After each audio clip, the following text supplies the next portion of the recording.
अमरावती शहरातील राजापेठ बसस्थानक गेल्या कित्येक दिवसांपासून बंद असून कोणताही संकेत न देता बसेस वाटेल तिथे थांबत आहेत।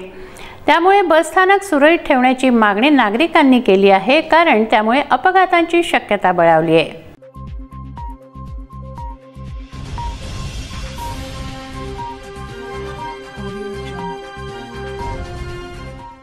गेल्या काही दिवसांपासून राजापेठ बसस्थानक हे पूर्णपणे बंद आहे।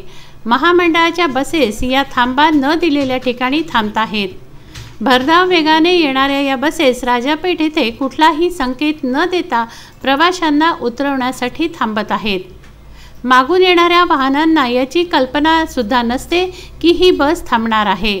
या बसेस थांबल्यानंतर प्रवाशांना ऑटोमध्ये बसवण्यासाठी ऑटो चालकांची गर्दी असते।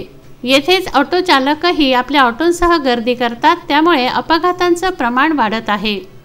अपघात घडल्यास जबाबदार कोण असा प्रश्न वाहनधारकांचा आणि नागरिकांचा आहे। राजापेठ बसस्थानक सुरळीत आणि लवकरात लवकर सुरू करण्यात यावं अशी मागणी सुरू आहे।